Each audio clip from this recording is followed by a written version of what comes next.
Welcome back. Today, we are exploring one of the most powerful critiques of faith, morality, and human freedom.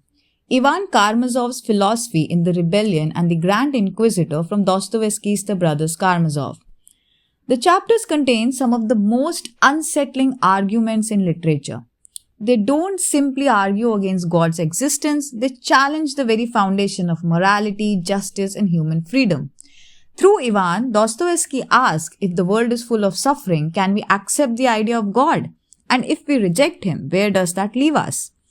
This question fascinated Albert Camus, one of the greatest thinkers of the 20th century. Camus saw Ivan as a metaphysical rebel, someone who refuses to accept an unjust world, even at the cost of rejecting meaning itself. But Camus also believed that Ivan's rebellion was incomplete. Today, we'll unpack Ivan's philosophy, Dostoevsky's response, and how Camus carried Ivan's ideas forward.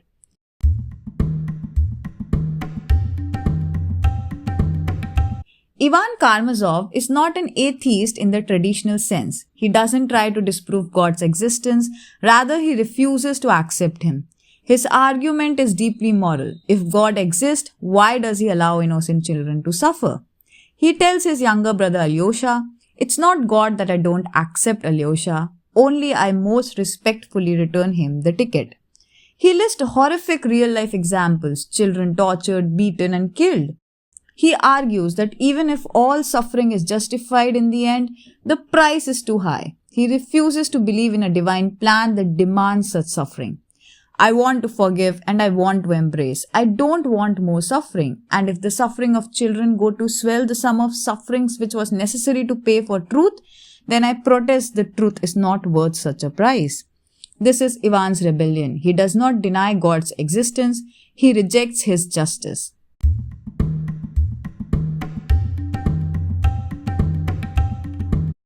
Ivan then narrates his poem to Alyosha called The Grand Inquisitor. In this story, Christ returns to earth during the Spanish Inquisition, but instead of being welcomed, he is arrested by the church. The Grand Inquisitor, an elderly cardinal, visits Jesus in his cell. He does not deny Christ's divinity, instead he tells him that his teachings were a mistake. "And you have no right to add anything to what you have already said once. Why then have you come to interfere with us?" The Inquisitor argues that Christ gave people freedom, but most people do not actually want freedom. Instead, they want security, miracles, and someone to obey. The church, he claims, has corrected Jesus' mistake by taking away human freedom and replacing it with comfort and control. "Oh, we shall persuade them that they will only become free when they renounce their freedom and submit to us."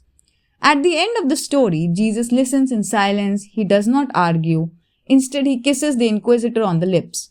The Inquisitor, shaken, releases him but tells him never to return. This kiss is mysterious. Is it an act of love, of sorrow, of defiance? Ivan does not explain.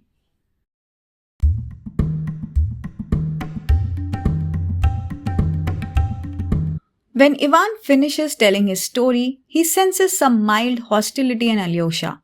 He says, "But now I see there is no place for me even in your heart, my dear hermit. The formula 'all is lawful' I won't renounce. Will you renounce me for that?" "Yes." To this, Alyosha walks over and kisses him on the lips, just as Christ kissed the Inquisitor. "That's plagiarism," Ivan says, laughing.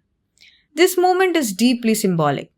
Alyosha does not try to refute Ivan's argument with logic. Instead, he responds with love and faith, the same love that Christ offers the Inquisitor.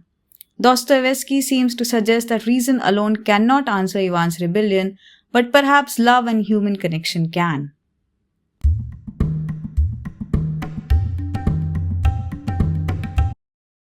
But here's the final tragedy. Ivan himself cannot bear the consequences of his own ideas. He sees suffering clearly, but he also sees the terrifying void left when God is removed from the equation. As the novel progresses, his mind unravels. He begins to hallucinate, speaking to the devil himself in a fevered breakdown. His rebellion leads him not to freedom but to madness. Dostoevsky, unlike the Grand Inquisitor, does not believe people should surrender their freedom for comfort. But unlike Ivan, he also does not believe pure rebellion is enough to sustain the human spirit. Ivan's crisis is not just an intellectual one, it is deeply personal, a rebellion that leaves him in despair. This is where Camus comes in.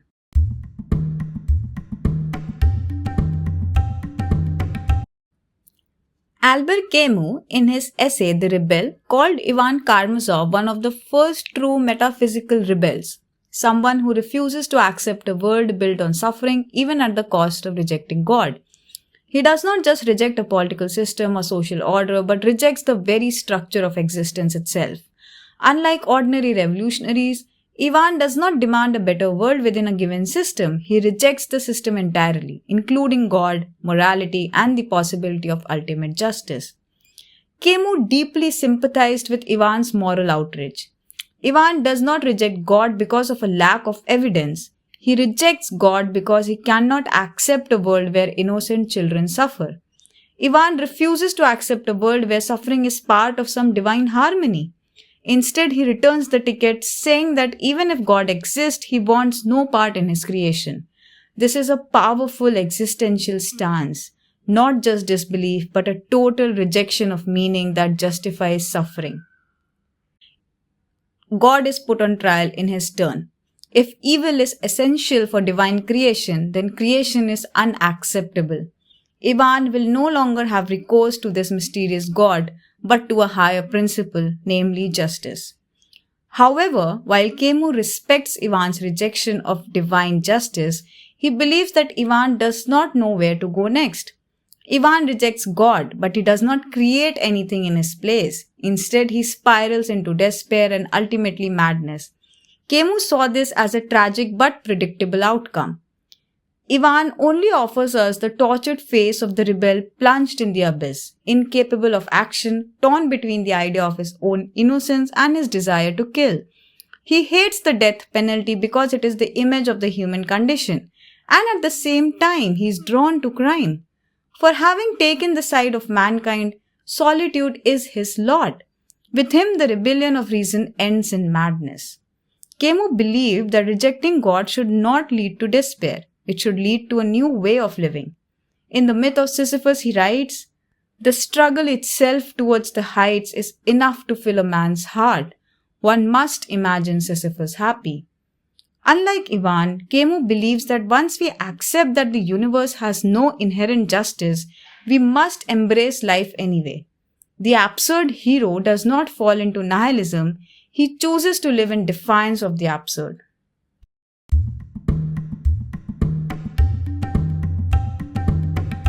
What makes this even more fascinating is that Camus believed Dostoevsky himself was more like Ivan than Alyosha. While the brothers Karamazov ultimately presents Alyosha as the ideal, guided by faith and love, Camus argues that Dostoevsky's true struggle was Ivan's.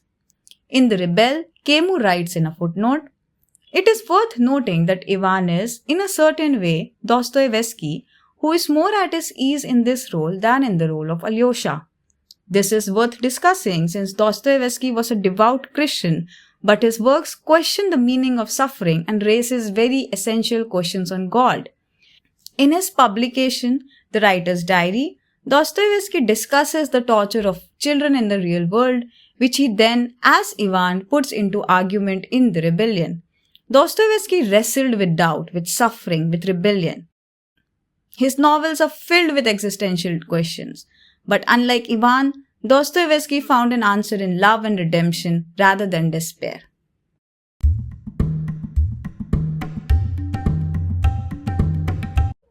So what does this all mean? Ivan's Rebellion is one of the most profound critiques of God's justice in literature. He refuses to accept divine harmony if it comes at the cost of innocent suffering. The Grand Inquisitor challenges the idea of human freedom, suggesting that people would rather be controlled than truly free. Alyosha's kiss suggests that love, not logic, may be the answer to Ivan's rebellion. Camus sees Ivan as a crucial figure in modern existentialism, a man who refuses an unjust world but whose rebellion is incomplete.